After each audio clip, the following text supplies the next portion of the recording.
की।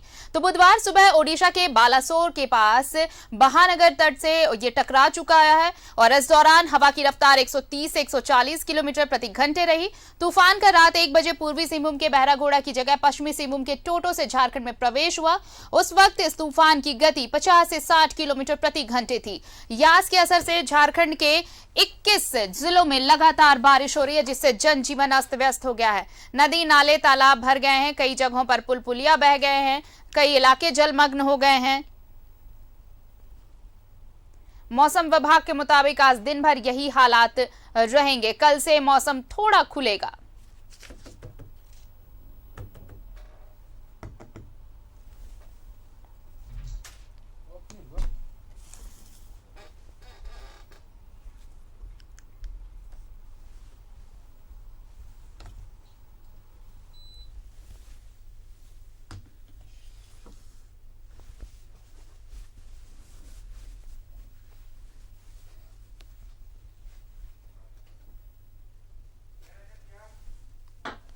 ये 4 तस्वीरें देखिए, यास तूफान का असर कैसे देखने को मिल रहा है।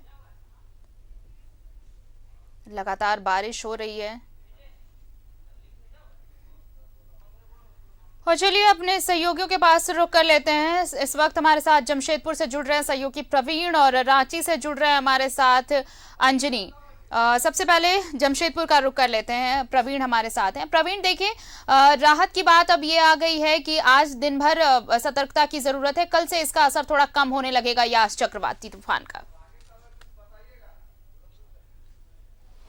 बिल्कुल आरती, जिस तरह से जो स्थिति है वो सामान्य होते नजर आ रही है, लेकिन अभी खतरा टला नहीं है, क्योंकि जिले के जो उपायुक्त हैं उन्होंने साफ तौर पर अपने अधिकारियों से कहा है कि जो तीव्रता है, जो तूफान का असर है वो धीरे धीरे कमजोर होता हुआ नजर आ रहा है। लेकिन जिस तरह से बारिश हो रही है पूरे जिले में या आसपास के जिलों में, जिस तरह से पूरे राज्य में जिस तरह से बारिश हो रही है, अभी तक जो नदी के जो तटीय इलाके में जितने लोग रहते हैं उनके लिए अभी खतरा टला नहीं है। क्योंकि देखिए, सबसे बड़ी बात हो जाती है कि अगर तेज आंधी तूफान आए तो बड़े बड़े वृक्षों का या फिर बिजली के खंभों का या फिर जो झोपड़ीनुमा घर है, कच्चे घर है, उनमें जान माल का एक बहुत बड़ा नुकसान, बहुत बड़ी क्षति होने की संभावना होती है। लेकिन अगर तेज आंधी तूफान ना हो और सिर्फ बारिश हो तो जो परेशानी है वो कम हो जाती है, लेकिन जो खतरा है वो टला नहीं। क्योंकि हम अभी बागबेड़ा, जुगसलाई या फिर शास्त्री नगर क्षेत्रों की बात करें, जहां निचले इलाकों में लोग रहते हैं, उनकी स्थिति अगर हम बताएं तो धीरे धीरे नदी का जल स्तर जो है अब वो बढ़ना शुरू हो गया है। क्योंकि लगातार जो है मंगलवार रात से ही पूरी बारिश हो रही है, तो उस वजह से, और कल जो है व्यांगविल और 2 अन्य चांडिल के भी 2 गेट खोले गए थे, जिसकी वजह से नदी का जो जल स्तर है वो धीमे धीमे बढ़ता जा रहा है और स्थिति जो है अब भयावह होती जा रही है। क्योंकि जिला प्रशासन के तमाम पदाधिकारी जो हैं, जो लगातार तटीय क्षेत्र का भ्रमण कर रहे थे, उन्होंने लगातार जो इतने भी निचले इलाकों में रहने वाले लोग हैं उनसे आग्रह किया था कि वे राहत शिविर में चल जाए या फिर सुरक्षित स्थानों में चल जाएं। लेकिन कुछ चुनिंदा लोग ही सुरक्षित स्थान में गए, बाद बाकी जितने भी लोग हैं वो वहीं पर अभी मौजूद हैं। और अब क्या है कि वो अपने घरों के सामानों को निकाल रहे हैं और सुरक्षित स्थान में जाने की कोशिश कर रहे हैं। लेकिन सबसे बड़ी बात है कि अगर इस लगातार बारिश यूं ही होती रही तो स्थिति जो है और विकराल हो सकती है। क्योंकि निचले इलाके में हर वर्ष हम देखते हैं, सुनने को मिलता है कि लगातार बारिश होने की वजह से बाढ़ का जो खतरा है वो बढ़ जाता है। तो ऐसा खतरा जो है वो मंडराने लगा है, क्योंकि लगातार 2 दिनों से जो बारिश हो रही है और जो अनुमान लगाया जा रहा है कि गुरुवार लगातार दिन भर बारिश होगी, तो निचले इलाकों में जो आरती अभी खतरा है वो टला नहीं है। और हाँ, ये जरूर है कि जो तीव्रता थी, जो तूफान की जो आंकी जा रही थी कि तूफान का जो रफ्तार था वो जो है काफी कमजोर होता नजर आ रहा है, जो एक राहत भरी खबर है। और अगर हम राहत शिविर की बात करें तो लगातार पूरे प्रखंड स्तर पर, नगर निकाय स्तर पर राहत शिविर जो लगाया गया है, वहां लोगों को पहुंचाने की जो कवायद है वो काफी तेज कर दी गई है कि वो राहत शिविर में चले जाएं। और जो लोग नहीं मान रहे हैं उन्हें माइकिंग के जरिए या पूरे क्षेत्र में जितने भी जनप्रतिनिधि भी हैं, अब इस बड़ी बात है कि ग्रामीण क्षेत्र में जनप्रतिनिधि भी इस कार्य में लग गए हैं, लगातार वो घूम रहे हैं, भ्रमण कर रहे हैं और लोगों को सुरक्षित स्थानों में जाने की अपील कर रहे हैं। क्षेत्र के विधायक, हम पोटका क्षेत्र की बात करें तो क्षेत्र के विधायक खुद अभी सवेरे सुबह भी उन्होंने क्षेत्र का भ्रमण किया। और बागबेड़ा क्षेत्र की बात करें तो जितने पंचायत प्रतिनिधि हैं वो नगर निकाय की बात करें तो कार्यपालक पदाधिकारी जो जुगसलाई नगर परिषद की बात करें या जेएनएससी की बात करें तो लगातार जो पदाधिकारी हैं वो निचले इलाकों में भ्रमण कर रहे हैं, क्योंकि आंधी तूफान का जो तेज जो भयावह दृश्य जो उत्पन्न होने वाला था वो ईश्वर की कृपा से वो टल गई है, लेकिन अभी समाप्त नहीं हुआ है। लेकिन स्थिति जो है निचले इलाके में खतरा जो है अब वो मंडराने लगा है, क्योंकि नदी का जलस्तर अब नदी जो है अपने उफान में है। ऐसे में कभी भी स्थिति विकराल ना हो जाए, इसके लिए उपायुक्त जिले के जो उपायुक्त सूरज कुमार जो हैं वो लगातार हर स्थिति पर नजर बनाए हुए हैं और अधिकारियों को लगातार दिशा निर्देश दे रहे हैं। अभी सवेरे की बात है कि जितने भी निचले स्तर पर जो कम से कम जुगसलाई नगर परिषद की अगर हम बात करें तो कम से कम 100 से 150 परिवारों को सुरक्षित स्थानों पर ले जाया गया। बागबड़ा क्षेत्र में भी 100 से 150 लोगों को सुरक्षित स्थानों में ले गया। तो इस तरह से हर क्षेत्र में, पूरे पूर्वी सिंहभूम जिले के हर क्षेत्र में, चाहे नगर निकाय हो या फिर ग्रामीण क्षेत्र हो या ब्लॉक स्तर पर हो, लगातार राहत कार्य जो है वो जारी है और वरीय पदाधिकारी हर स्थिति पर नजर बनाए हुए हैं। आरती बिल्कुल। और अंजनी देखिए, हर स्थिति पर जब देखिए पूर्वी सिंहभूम और पश्चिम सिंहभूम में इसका ज्यादा असर देखने को मिल रहा है। हालांकि रांची में भी 2 दिनों से लगातार बारिश हो रही है। राहत की बात तो ये है कि अब आज के बाद थोड़ी रफ्तार कम हो जाएगी, लेकिन इन सब के बीच ये मानना होगा कि सरकार ने पहले से जो तैयारियां कर रखी थी वो खासा चाक चौबंद नजर आई। लोगों के चाहे अवेयर करने की बात हो या फिर लोगों तक मदद पहुंचाने की बात हो, एनडीआरएफ, एसडीआरएफ और तमाम हेल्पलाइन नंबर भी जारी किए गए कि किसी को भी अगर कुछ मदद चाहिए तो फौरन मदद पहुंचाई जा सके सरकार और प्रशासन की तरफ से। देखिए, जिस तरह से पहले जानकारी मिल जाने से फिर सरकार जो है बेहतर तरीके से काम करती है और चक्रवाती तूफान से बचने के लिए राज्य सरकार ने बेहतर काम किया है। देखिए, पूरे झारखंड में देखेंगे तो जो सबसे संवेदनशील जो जिले रहे थे, लगभग 8 एनडीआरएफ की जो टीमें हैं अलग अलग जिलों में अलग अलग लोकेशन में लगाए गए थे। पहला। दूसरा है कि उसके पहले है और लोगों को मतलब जन जागरूकता अभियान चलाकर लोगों को जागरूक बनाया एनडीआरएफ ने। तो हमें लगता है कि सरकार की जो प्लानिंग है, आपदा प्रबंधन विभाग की जो प्लानिंग है वो साफ तौर से नजर आई और जो जान माल का जो नुकसान होना था वैसी कोई बहुत बड़ी क्षति जो है नहीं हो पाई। तो ये सरकार और जो प्रशासन और एनडीआरएफ और आपदा प्रबंधन का जो तालमेल रहा तो ये एक बेहतर चीज हुआ। तो हमें लगता है कि देखिए, विपरीत परिस्थिति में जब लोग एकजुट होकर मिलकर काम करते हैं तो हमें लगता है कि कितनी भी बड़ी बाधा हो हम उसको रोक सकते हैं। तो यही स्थिति झारखंड की है।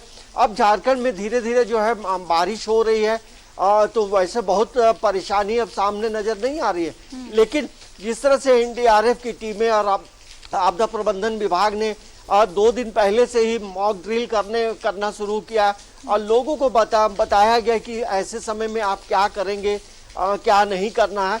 तो एक हम कह सकते हैं कि सरकार की जो दृढ़ इच्छा शक्ति है जिसकी वजह से हमें इन चीज़ों से हमें मतलब परेशानी बहुत ज़्यादा नहीं हुई है।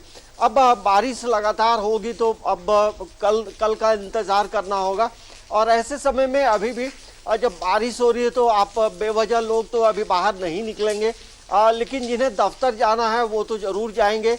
लेकिन कुल मिलाकर ये जरूर कहा जा सकता है ये प्राकृतिक आपदा जो है झारखंड में बहुत बड़ी क्षति नहीं पहुंचा पाया है।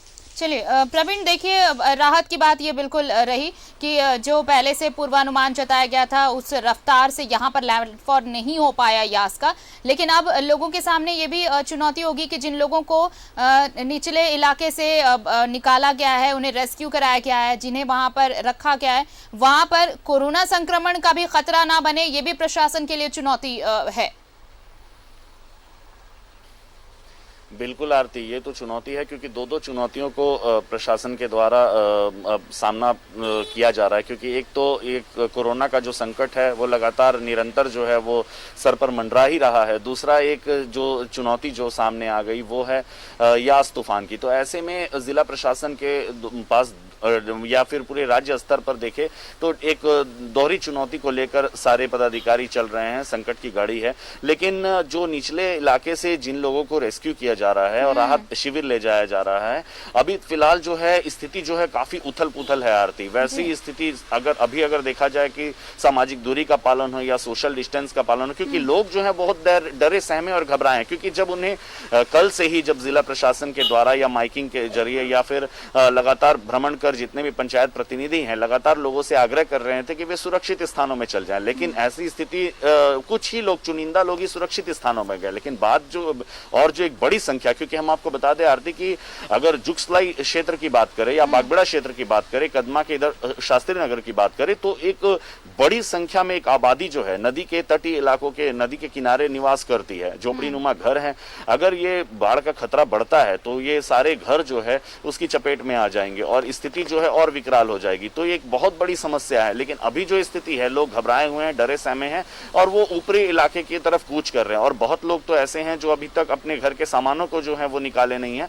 हालांकि स्थानीय जो समाज सेवी संस्थाएं की बात अगर हम करें, जिला प्रशासन की बात करें या पंचायत प्रतिनिधियों की बात करें, तो लगातार राहत का कार्य जारी है। अभी ऐसी स्थिति में जो स्थिति है उसमें अब आरती बहुत मुश्किल है, बहुत बड़ी चुनौती है। सामाजिक दूरी का पालन करवाना, कोरोना को देखते हुए हर चीज को ध्यान रखना, लेकिन कोशिशें जारी हैं, हम इसे दरकिनार नहीं कर सकते। आरती सबसे बड़ी बात यह है कि जिस तरह से संकट जो है अभी थमा नहीं है, लेकिन जो गैर इलाके, जितने भी टिस्को से जो गैर इलाके हैं वहां रात भर जो है एक सबसे बड़ी समस्या देखने को मिली।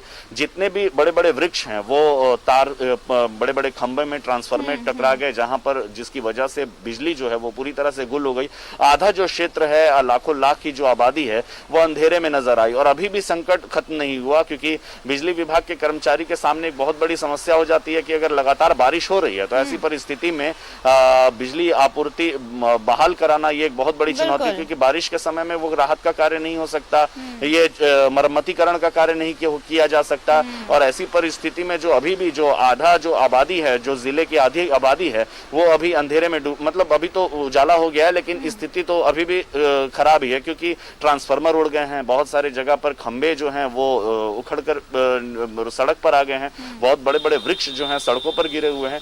तो चारों तरफ ऐसी स्थिति जो अनुमान एक लगाया जा रहा था, लेकिन जो विभाग की जो सतर्कता थी, जो जिला प्रशासन की जो तैयारी थी, राज्य स्तर पर जो निर्देश इन्हें आया था, उस स्तर पर जो तैयारी की गई थी वो काबिले तारीफ है। क्योंकि अगर भले ही स्थिति वैसी विकराल ना हुई हो, लेकिन जो तैयारी है वो साफ दिख रही है, क्योंकि एनडीआरएफ की जो 72 सदस्यीय टीम जो है वो भी जमशेदपुर में आ गई, जिससे कुछ सदस्यों को ग्रामीण क्षेत्र की तरफ कूच करा दिया गया, कुछ शहरी क्षेत्र में स्थिति तो एनडीआरएफ की टीम जो है वो भी निचले इलाके में भ्रमण कर रही है। क्यों? क्योंकि निचले इलाके में जो नदी का जो निचले इलाके की अगर हम बात कर रहे हैं प्रवीण, तो क्या कुछ ऐसी तस्वीरें सामने आई हैं जहां पर निचले इलाके में पानी भर गया हो, लोगों को वहां से रेस्क्यू कराया गया हो? क्या कुछ ऐसी तस्वीरें? क्योंकि देखिए डिप्रेशन में ये साइक्लोन गया, जैसे ही लैंडफॉल हुआ, झारखंड में एंट्री हुई, तो उसके बाद रफ्तार थोड़ी कम हो गई। इस मुकाबले जो संभावनाएं जताई जा रही थी, जो पूर्वानुमान था, उस मुकाबले यहाँ पर बारिश और ना ही हवाओं की रफ्तार नजर आई। तो क्या कुछ ऐसी तस्वीरें सामने आई है जहां पर रेस्क्यू ऑपरेशंस या तो एनडीआरएफ या एसडीआरएफ चला रही हो लोगों को वहां से निकालने की? के जो अंतर्गत आते हैं निचले इलाके और नगर निकाय या जुगसलाई नगर परिषद के अंतर्गत आते हैं, वहां पर जितने भी निचले इलाके से लोग हैं वो अब अपने से ही सुरक्षित स्थानों की तरफ कूच कर गए हैं। ऐसा कुछ भी मतलब विपरीत परिस्थिति या विकराल दृश्य जो है वो सामने नहीं आया। लेकिन अगर अभी भी जितने भी लोग हैं, जो जैसे मान लीजिए कि सैकड़ों की संख्या में ऐसे घर हैं जो निचले इलाके में, अगर अभी भी वो वक्त रहते ऊपर की ओर निकल जाते हैं, ऊपर की ओर आ जाते हैं और जितने भी राहत शिविर बनाए गए हैं, चाहे वो सामाजिक जो भी हॉल है या मैरिज हॉल है या फिर बहुत सारे सरकारी स्कूलों को राहत शिविर में तब्दील किया गया है, ऐसे स्थानों पर वो चले जाते हैं। बड़े बड़े मैदानों को भी बनाया गया है, कैंपस को भी बनाया गया है। ऐसे स्थानों पर अगर वो चले जाते हैं तो स्थिति जो है वो सामान्य रहेगी। अभी वैसा आरती कोई भी दृश्य देखने को नहीं मिला, लेकिन जितने भी पदाधिकारी हैं, जो एनडीआरएफ के जो जवान हैं, जितने भी पदाधिकारी हैं, पंचायत प्रतिनिधि हैं, वो सुबह से ही भ्रमण कर रहे हैं, क्योंकि उपायुक्त का साफ निर्देश है। और उपायुक्त भी कल भी हमने बताया कि जिले के जो उपायुक्त सूरज कुमार है और एसएसपी एम तमिलवानन है, वो लगातार पूरे क्षेत्र का भ्रमण कर रहे थे, जितने भी नदी के तटीय इलाके हैं वहां भ्रमण कर रहे थे। जिले की अगर हम बात करें, पूर्वी सिंहभूम जिले के पूर्वी विधानसभा क्षेत्र की बात करें, तो सरयू राय जो है, विधायक सरयू राय, वो स्वयं अपने क्षेत्र में भ्रमण कर रहे थे। अगर देखें तो प्रशासन, सरकार, तमाम ये मुस्तैदी से जो तैयारियां हुई उसका असर देखने को मिला है कि चाहे जो भी, भले ही अब रफ्तार कम पड़ी हो, लेकिन जिस तरह की तस्वीरें सामने आई, जो बारिश हुई है उसको लेकर तमाम तैयारियां की गई हैं। और चलिए अब छोटा सा ब्रेक ले लेते हैं हम लोग। प्रवीण और अंजनी, आप दोनों हमारे साथ बने रहिए। हम यास चक्रवाती तूफान को लेकर झारखंड में क्या स्थिति है, ये कहा जा रहा है, जैसे कहा जा रहा था कि 3 दिनों तक इसका ज्यादा प्रभाव रहेगा, लेकिन आज दिन भर बारिश और हवाएं चलेंगी, लेकिन कल से इसका असर कम होने लगेगा। और अब मौसम वैज्ञानिक से जिस तरह से बात हो रही थी, मौसम विभाग के अधिकारी से, उनका साफ तौर पर कहना है कि जब यहाँ पर झारखंड में एंट्री हुई उसके बाद यास कमजोर पड़ा है और आज दिन भर बारिश के बाद कल से इसका असर काफी कम होने लगेगा। और बहुत शुक्रिया प्रवीण हमारे साथ जुड़ने के लिए, तमाम बातचीत के लिए। अंजनी, आपका भी बेहद बेहद शुक्रिया। और देखिए, चक्रवात यास का खासा असर देखने को मिल रहा था, लेकिन जैसे ही झारखंड में एंट्री हुई ये कमजोर पड़ गया है और आज के बाद यानी कल सुबह से इसका असर बहुत कम हो जाएगा। तो झारखंड वासियों के लिए एक बहुत बड़ी राहत की खबर, लेकिन आज सतर्क रहना बेहद जरूरी है। इस बुलेटिन में इतना ही। न्यूज़ 11 भारत पर खबरों का सिलसिला लगातार जारी है।